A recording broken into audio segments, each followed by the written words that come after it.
Bonjour à tous, dans cette vidéo, on va étudier des applications linéaires. Et plus spécifiquement, donc on va s'intéresser à une application linéaire qui dépend d'un paramètre alpha et qui va de R3 dans R4 et à x, y, z dans R3 associe 3x plus y plus z, x plus y, moins 4x moins 2y moins z, 6x plus 4y plus alpha z. Et on nous demande de déterminer, suivant les valeurs de alpha, le noyau de f alpha. Alors remarquez qu'on ne nous demande pas de montrer que f alpha est linéaire quel que soit alpha. Oups là, pourquoi il y a une flèche? Toc. On ne nous demande pas donc de montrer que f alpha est linéaire, mais vous pouvez le faire avec la définition pour vous entraîner. Ou sinon, on peut noter que pour tout x, y, z dans R3, en fait, on peut écrire f alpha de x, y, z comme le produit d'une matrice par le vecteur colonne x, y, z. Et la matrice, du coup, ce serait 3, 1, 1 pour avoir 3x plus y plus z quand on multiplie par x, y, z. En dessous, on aurait 1, 1, 0 pour que ça donne x, y quand on multiplie par x, y, z. En dessous, moins 4, moins 2, moins 1 pour avoir moins 4x moins 2y moins z, et la dernière ligne serait 6, 4 alpha. Et vous pouvez voir que pour tout x, y, z, f alpha de x, y, z est égal au produit de cette matrice, que je vais appeler m alpha par exemple, par x, y, z. Et donc, ça on a vu en cours, dans ce cas-là, on peut affirmer que f alpha est une application linéaire.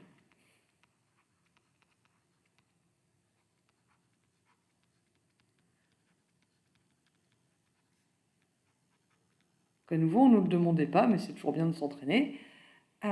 Donc f alpha est l'application associée à la matrice m alpha, qui est, comme on aurait pu s'y attendre, du coup, une matrice 4, 3, qui représente donc une application de R3 dans R4. Donc f alpha est linéaire. Alors c'est pas ça qu'on nous demande. Dans un premier temps, on nous demande de déterminer le noyau de f alpha, sachant que ça risque de dépendre de la valeur du paramètre alpha qui est ici. Alors allons-y. Le noyau de f alpha, c'est l'ensemble des vecteurs de l'espace de départ, donc R3, pour lesquels f de alpha de x, y, z égale 0, égale le 0 de R4. C'est l'ensemble des vecteurs U dans R3, c'est ça, tel que f alpha de U est le vecteur nul de l'espace d'arrivée, donc de R4. Du coup, si je prends un vecteur de R3, la condition pour qu'il soit tanker f alpha, c'est que, du coup, f alpha de U fasse 0.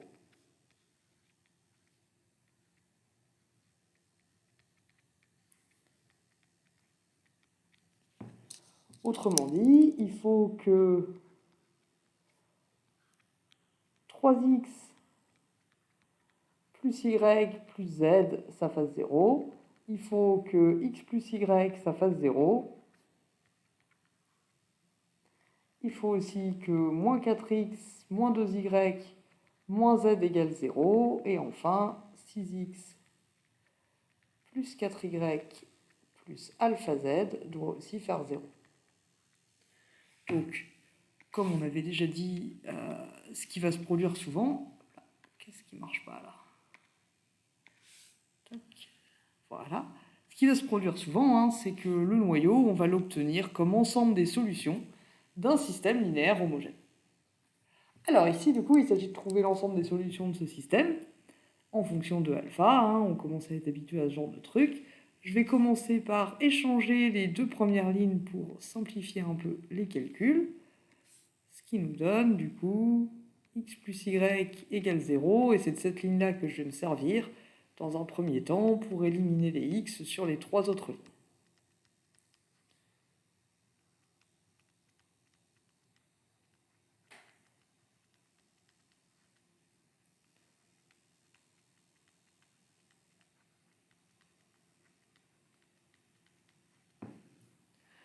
Ok, alors allons-y. Pour faire ça, du coup, pour plus avoir de x sur la deuxième ligne, il faut que je fasse L2 moins 3L1. Pour ne plus avoir de x sur la troisième ligne, il faut que je fasse L3 plus 4L1. Et pour ne plus avoir de x sur la dernière ligne, il faut que je fasse L4 moins 6L1. Et si on fait tout ça, on aura en haut toujours x plus y égale 0. En dessous, on aura donc plus de x, y moins 3y, ça va faire moins 2y, donc moins 2y plus z égale 0.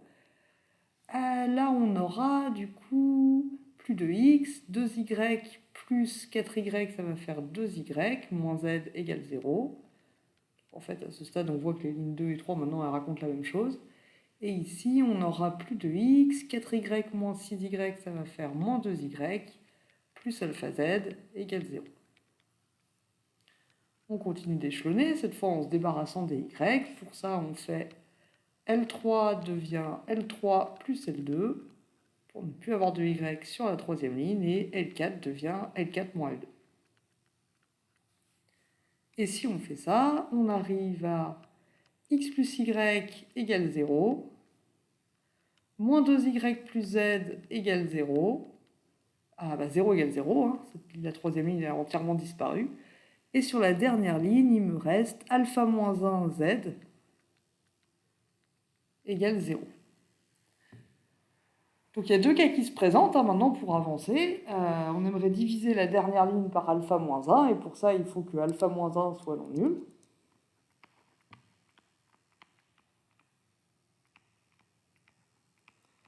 Et il faut traiter à part le cas où alpha égale 1. Donc si alpha égale 1, du coup, U il appartient à ker F1, puisque du coup alpha égale 1, si et seulement si.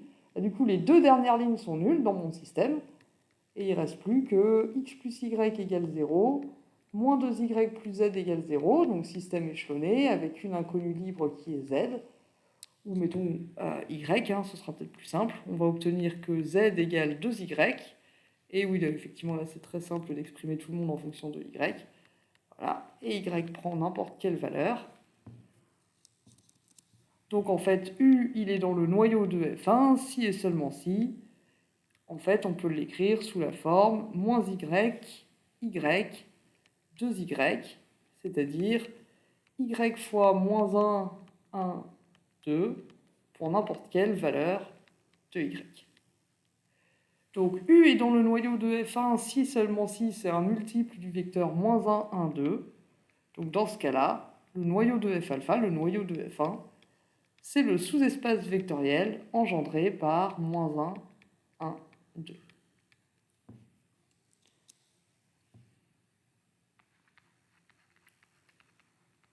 Et moins 1, 1, 2 est une base de ker F1 puisque c'est un vecteur non nul.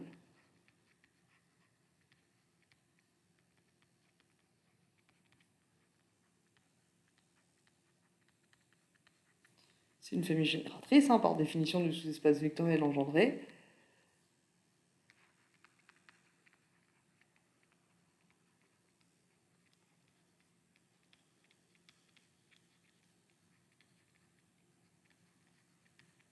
Et donc ce qu'on obtient dans ce premier cas, c'est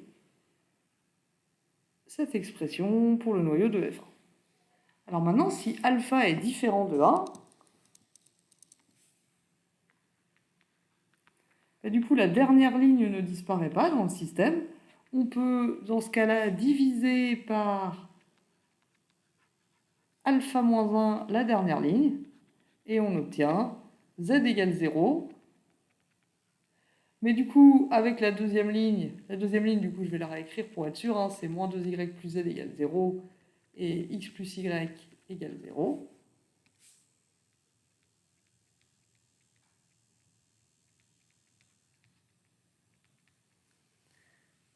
Et du coup, en fait, en remontant, on voit qu'à partir de z égale 0, on obtient 2y égale 0, donc y égale 0. Et si y égale 0, bah, du coup, x aussi. Donc en fait, Dans ce deuxième cas, le noyau de F alpha, c'est juste le vecteur nul de R3. Et donc dans ce cas-là, F alpha est injective. En fait, elle est injective si et seulement si alpha égale 1. Donc on ne nous le demandait pas, mais je vais l'écrire quand même.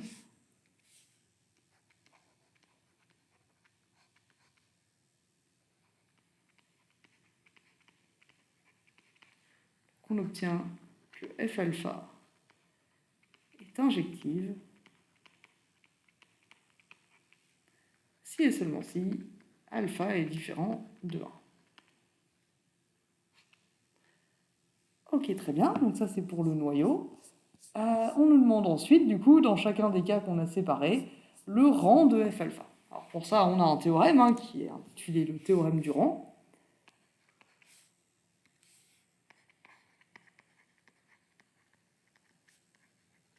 Et que nous dit le théorème du rang? Le théorème du rang nous dit que la dimension du noyau de F, alpha, plus le rang de F alpha, c'est-à-dire la dimension de l'image de F alpha, ça doit être égal à la dimension de l'espace de départ, et ici l'espace de départ c'est R3. Donc, si alpha égale 1,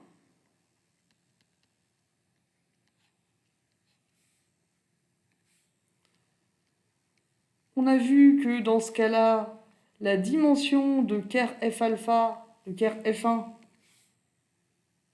c'était 1, puisqu'on a trouvé une base à un seul vecteur.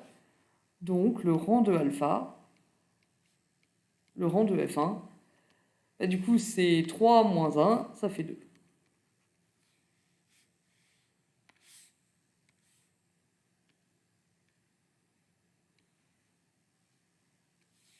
Par contre, si alpha n'est pas égal à 1,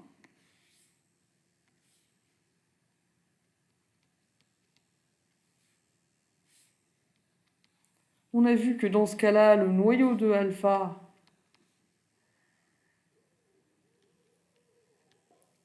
c'était simplement le vecteur nul, donc sa dimension c'est 0, et donc le rang de F alpha, c'est du coup 3 moins 0, donc cette fois 3. Remarquons que dans les deux cas, F alpha n'est pas surjective. Donc ça aussi on ne nous le demande pas, mais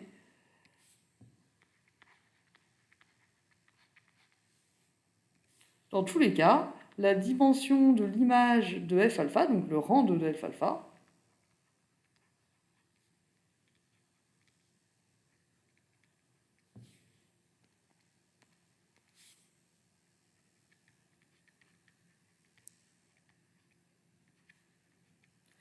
elle est plus petite que la dimension de l'espace d'arrivée. L'espace d'arrivée, c'est R4. R4 est de dimension 4, donc en fait, l'image de F alpha, ça ne peut pas être égal à R4.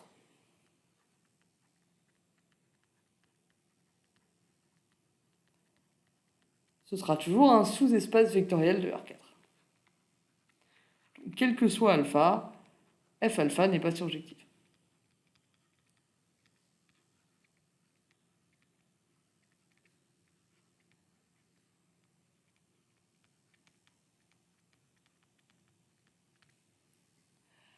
Alors, il nous reste maintenant à déterminer une base de im F alpha. Vu qu'on sait que im F alpha, c'est pas R4, on ne peut pas prendre n'importe quelle base de R4.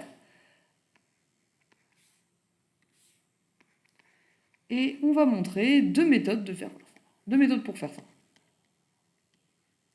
La première méthode, ça va être de revenir à la définition de l'image de F alpha.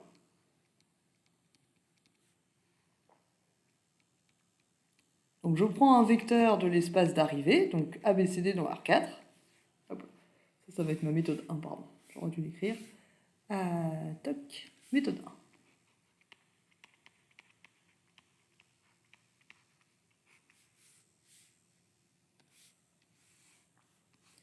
Donc la méthode 1, elle revient simplement à la définition de l'image de F alpha. Qu'est-ce que ça veut dire qu'un vecteur de R4 est dans l'image de F alpha? Ça veut dire qu'il a un antécédent dans R3 par F alpha.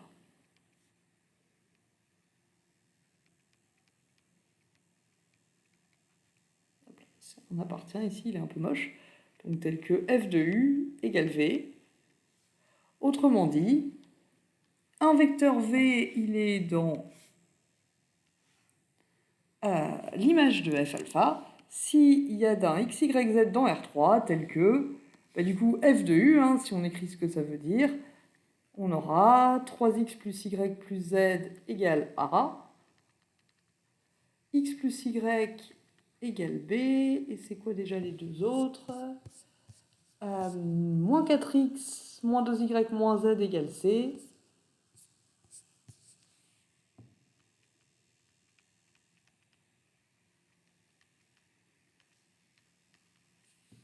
C'est ça.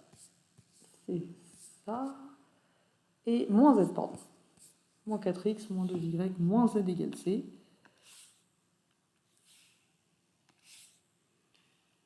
Et ensuite, c'est 6, 4 et alpha, c'est ça? C'est ça. 6x plus 4y plus alpha z égale d.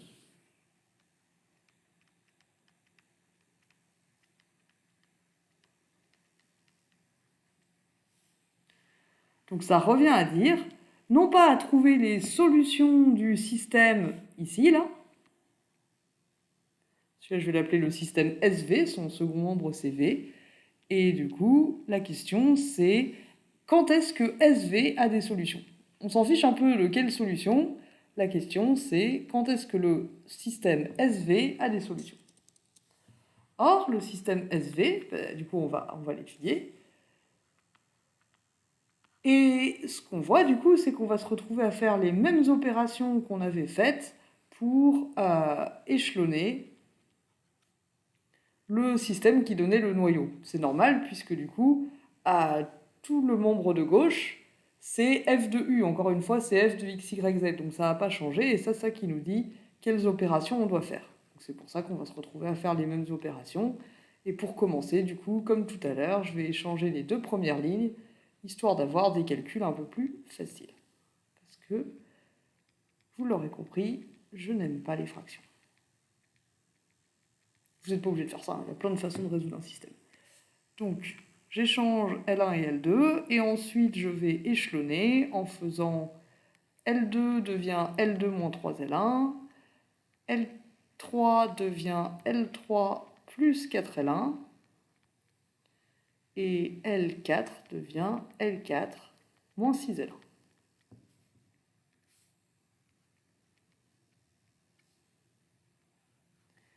Qu'est-ce qu'on obtient? On obtient du coup x plus y égale b. En dessous, on obtient moins 2y plus z égale a moins 2b. 2y moins z égale c plus 4b. Et la dernière ligne, du coup, ça devient 2y moins 2y plus alpha z égale d moins 6b. On continue. Cette fois, en faisant toujours les mêmes opérations, moins L3 devient L3 plus L2, et L4 devient L4 moins L2, pour tuer les Y partout sauf sur la deuxième ligne. Et la première. Voilà, moins 2Y plus Z égale A moins 2B, ça bouge pas. Maintenant, du coup, si j'additionne la ligne 3 et la ligne 2, j'obtiens A moins 2B plus 4B plus C égale 0. Donc 0 égale A plus 2B plus C. Et sur la dernière ligne, j'ai alpha moins 1 Z égale, alors D moins 6B, donc moins A, moins 6B plus 2B, ça va me faire du moins 4B, si je ne dis pas de bêtises, plus D. Alors là, à nouveau, il y a deux cas à séparer. Soit alpha, déjà on voit que A plus 2B plus C, il va falloir que ça fasse 0, ça on ne va pas y couper. Mais aussi, Mais aussi, il va falloir séparer les cas selon si alpha égale 1 ou pas, parce que si alpha égale 1, on a une deuxième contrainte ici, moins a moins 4b plus d égale 0. Alors allons-y, séparons les cas. Évidemment, ce sont les mêmes que ceux qu'on avait déjà eus quand on a estimé le noyau. Donc, si alpha égale 1, qu'est-ce qui se passe? Si alpha égale 1, le système S alpha, il est équivalent à ce système-là qu'on vient d'obtenir, mais la dernière ligne, du coup, ça devient 0 égale quelque chose, ce qui va nous donner, du coup, une contrainte sur l'existence de solution. Donc c'est le même, sauf qu'ici, maintenant, on a 0.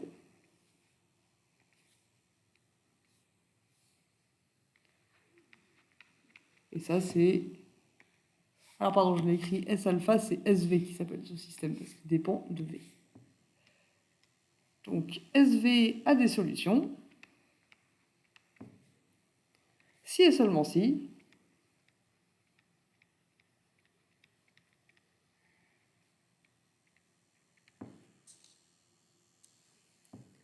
il faut que A plus 2B plus C fasse 0, et moins A moins 4B plus D fasse 0. Donc ça nous dit que, peut-être le plus simple ici, c'est d'exprimer C et D en fonction de A et B. Oh, quoique ça va pas être beaucoup plus long. Donc si j'échelonne ce système, ça fait A plus 2B plus C égale 0. Et en dessous, je vais avoir, si je fais L2 devient L2 plus L1, toc, moins 2B plus C plus D égale 0. Donc ce que j'obtiens ici, par exemple, si j'exprime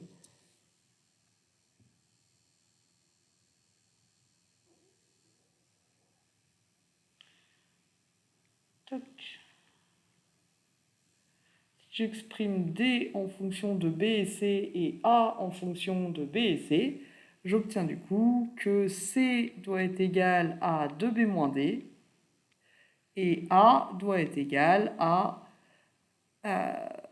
moins 2B moins C.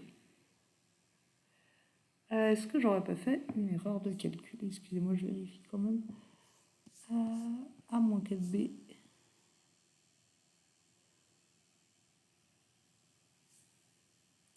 Oui, j'ai fait une erreur de calcul, mais c'était à longtemps.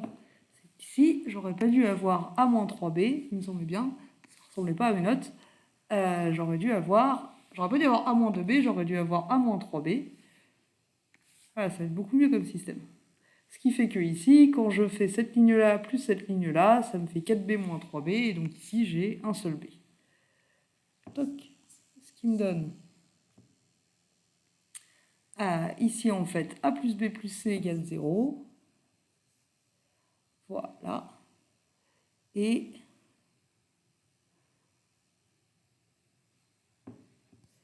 ici, du coup, quand je fais ça... excusez ce cafouillage, ça me fait A moins 3B plus D égale 0. Pardon. Je me disais aussi que ça ne ressemblait pas du tout à ce que j'avais préparé. Voilà, donc la condition pour qu'il y ait des solutions, finalement, c'est celle-là. A plus B plus C égale 0.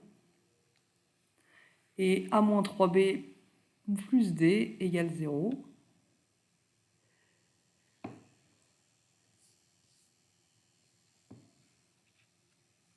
Et du coup, maintenant, si je fais ça, j'obtiens moins 2B plus C plus D égale 0. Si ça c'était bon, je ne sais pas comment j'ai fait ça.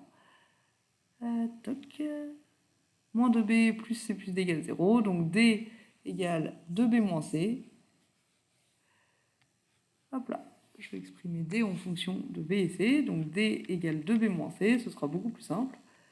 Et A égale, du coup, moins B moins C au lieu de moins 2B moins C. Voilà. Excusez-moi pour cette petite correction. Alors, qu'est-ce que ça nous dit du coup ça nous donne des conditions pour que le vecteur V soit dans l'image de F1.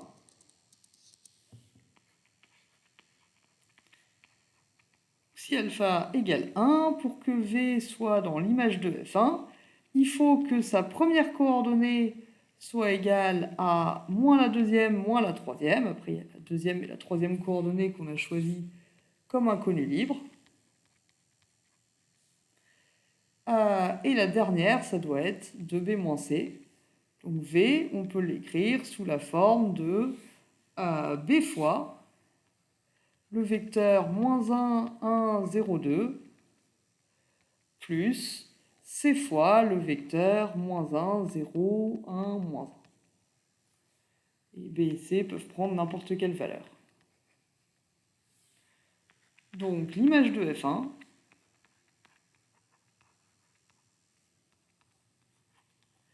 c'est le sous-espace vectoriel engendré par les vecteurs moins 1, 1, 0, 2, moins 1, 0, 1, moins 1. Donc on a trouvé une famille génératrice à deux vecteurs de l'image de F1 et on sait déjà que le rang de F1 c'est 2. Donc on sait déjà que la dimension de F1 ça doit être 2. Donc on peut en déduire directement que c'est une base.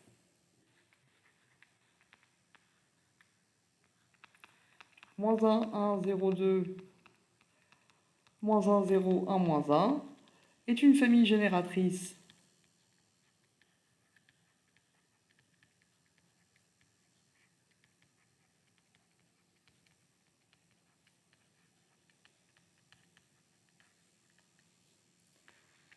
de l'image de F1. Et comme la dimension de l'image de F1 c'est 2, qui est le cardinal de cette famille, du coup on en déduit que c'est une base.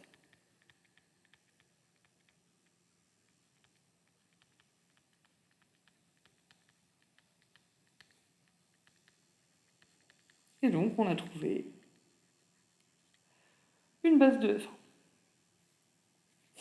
Maintenant, dans le cas où alpha est différent de 1,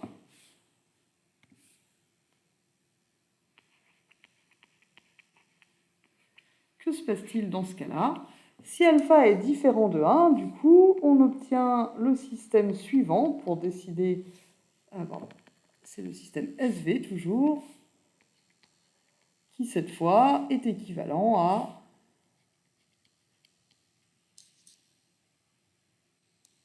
Je vais le récupérer en haut.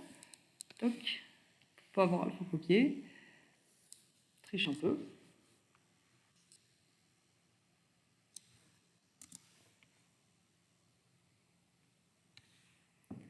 Donc en fait, cette fois, si on échange les deux dernières lignes,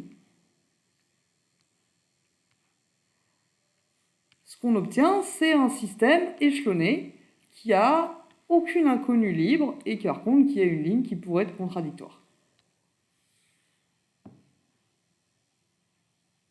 Donc ici, comme alpha est différent de 1, la seule ligne qui pourrait être contradictoire, c'est la dernière.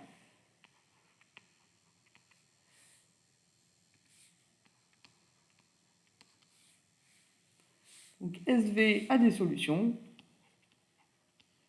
Si et seulement si le second membre vérifie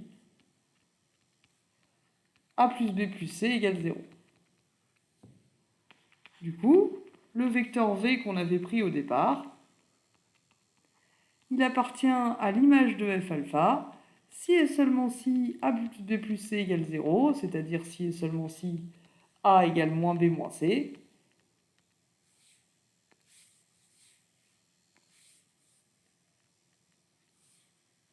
Autrement dit, si V, il est de la forme moins B moins C, B, C et D, il ne faut pas oublier, V il est dans R4, il n'a pas changé d'avis, c'est juste qu'il n'y a pas de condition sur D. Donc il est égal à moins B fois le vecteur 1, 1, 0, 0, plus moins B fois le vecteur, je vais pas y arriver, AB fois le vecteur moins 1, 1, 0, 0, plus C fois le vecteur moins 1, 0, 1, 0, plus D fois le vecteur 0, 0, 0, 1. et B, C, D sont libres de prendre les valeurs qu'ils veulent. Donc cette fois, on obtient que l'image de f alpha, elle est engendrée par la famille de vecteurs -1, 1, 0, 0, -1, 0, 1, 0, 0, 0, 1. Normalement, il faudrait qu'on vérifie que c'est une famille libre pour montrer que c'est une base de l'image de f alpha, mais en fait, on sait déjà que l'image de f alpha, quand alpha est différent de 1, est de dimension 3. On a trouvé une famille génératrice de dimension 3, donc elle est forcément libre.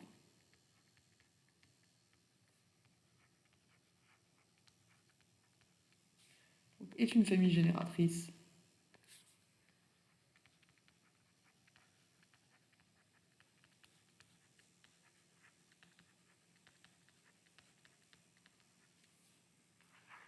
de l'image de f alpha. Et comme la dimension de l'image de f alpha, c'est 3, qui est égal au cardinal de cette famille,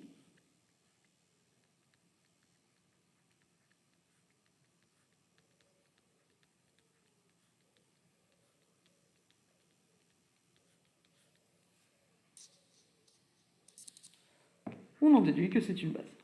Sans avoir à montrer que c'est une famille libre, ce qui n'est pas plus mal, puisqu'ici, du coup, ça nous aurait fait un système à résoudre, et on a déjà bien assez.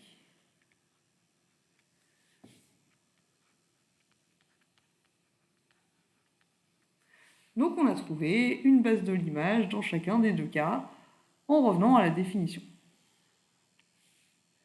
Alors il y a une deuxième méthode, comme je vous disais, pour trouver une base de l'image. On va voir que ça ne nous donne pas les mêmes bases, ce qui n'est pas très grave, hein. Un espace vectoriel, il peut avoir plusieurs bases, ce n'est pas un souci.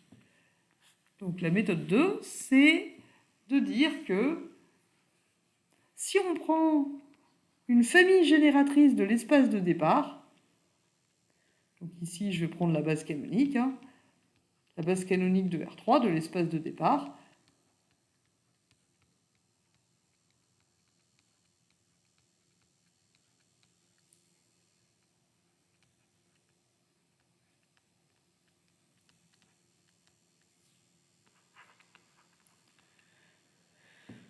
dans ce cas-là, on sait que l'image de f alpha, elle est engendrée par l'image par f alpha des vecteurs de la famille génératrice.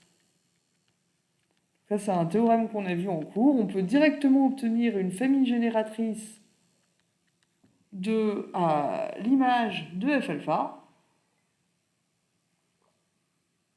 en calculant f alpha de V1, f alpha de V2, patati patata, ou V1, V2, etc. C'est une base ou une famille génératrice quelconque de l'espace de départ. Alors maintenant, si on calcule f alpha de 1, 0, 0, ça va nous faire 3, 0, 0, 1, moins 4, 6.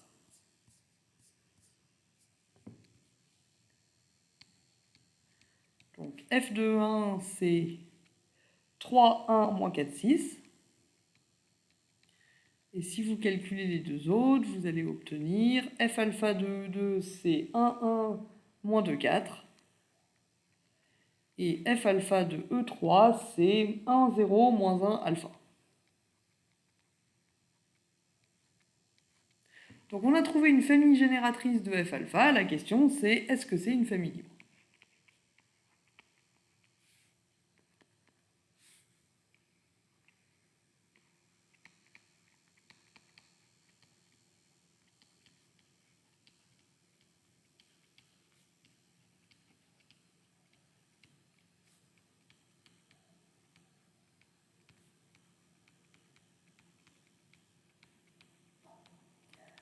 Parce que si elle n'est pas libre, c'est pas une famille, c'est pas une base de l'image de f alpha, c'est simplement une famille génératrice et il faudra enlever un éventuel vecteur en trop. Alors, le premier cas, c'est si alpha égale 1. Alors là, on sait qu'il y a un vecteur en trop. On le sait parce que la dimension de l'image de f alpha, c'est 2.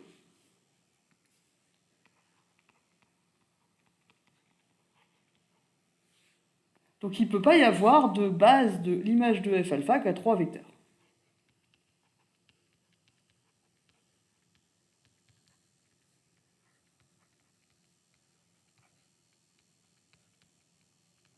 Donc dans le cas où alpha égale 1, f1 de 1, f1 de 2, f1 de 3 doit être lié. Alors ça ne nous dit pas du coup quel vecteur il faut enlever pour avoir une base.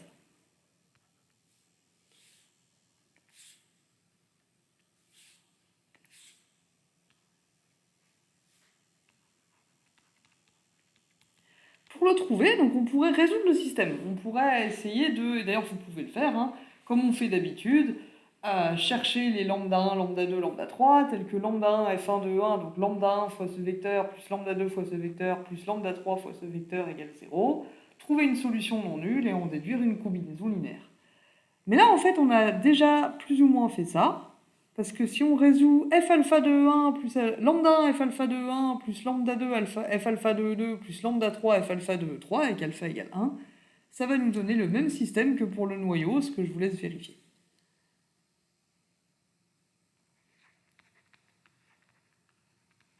Pour le dire autrement, on sait que moins 1, 1, 2, il appartient au noyau de f1, et moins 1, 1, 2, c'est moins 1 fois e1, plus 1 fois e2, plus 2 fois e3. Donc d'après la question 1, moins 1, 1, 2, il appartient au noyau de f1. Qu'est-ce que ça nous dit que ça? Ça nous dit que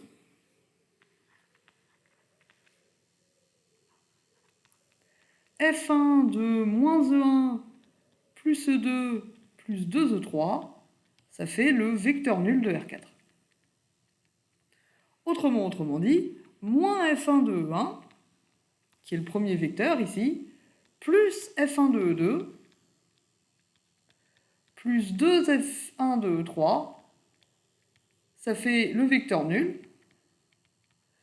Donc ça va avec le fait que f de 1, f1 de 2 et f1 de 3 est une famille liée. Et du coup, on voit qu'on peut écrire f1 de 1, f2 de 1, mettons, comme combinaison linéaire. Non, f1 de 1, c'est bien. f1 de 1, c'est f1 de e2 plus 2f1 de e3. C'est une combinaison linéaire de f1 de e2. J'aurais dû prendre plus de place.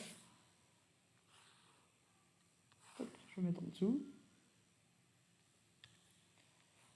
C'est une combinaison linéaire de f1 de e2 et de f1 de e3. Donc en fait, il n'y a pas besoin de f1 de e1 pour engendrer l'image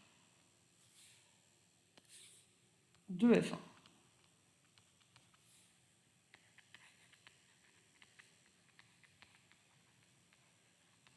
L'image de f1, du coup, c'est vect f1 de 1, f1 de 2, f1 de 3, mais en fait, on n'a pas besoin de f1 de 1, puisqu'on peut l'exprimer en fonction des deux autres.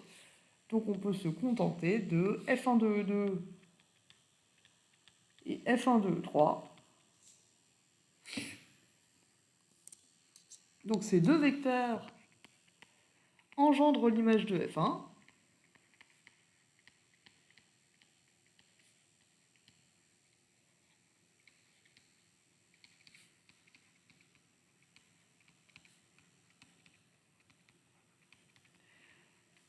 Et c'est une base, déjà parce qu'ils ne sont pas collinéaires, mais aussi parce que la dimension de l'image de f1, c'est 2, qui est égale au cardinal de cette famille.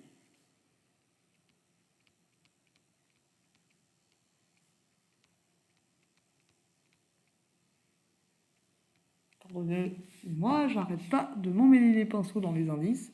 f1 de e2, f1 de e3. Donc en fait, dans ce cas-là, l'image de f1, elle est engendrée par les deux vecteurs 1, 1, moins 2, 4. Et comme alpha égale 1, le deuxième, c'est 1, 0, moins 1. Vous me direz, c'est pas les mêmes que ceux qu'on a trouvés avec la première méthode, mais c'est normal, puisque Un même espace vectoriel ou un même sous-espace vectoriel, il peut admettre plein de bases différentes. Par contre, vous pouvez vérifier que les deux sous-espaces vectoriels engendrés par ces deux vecteurs et par les deux qu'on a trouvés au-dessus sont bien les mêmes. Et le deuxième cas, c'est si alpha est différent de 1, cette fois il n'y a rien à faire. On sait déjà que la dimension de l'image de f alpha, ça doit être 3.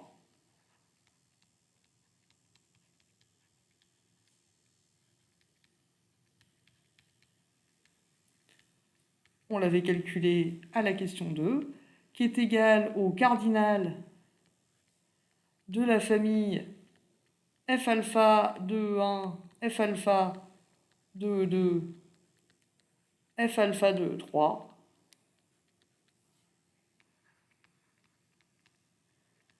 Donc, comme cette famille, elle est génératrice de l'image, elle doit aussi être libre et ça doit être une base.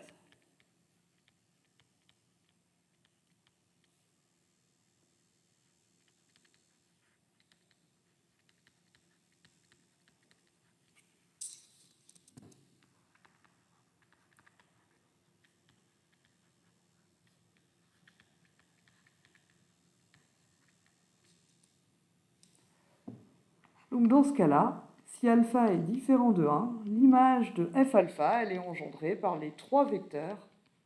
Elle est engendrée et elle a une base qui est formée par les trois vecteurs 3, 1, moins 4, 6, 1, 1, moins 2, 4, et 1, 0, moins 1, alpha.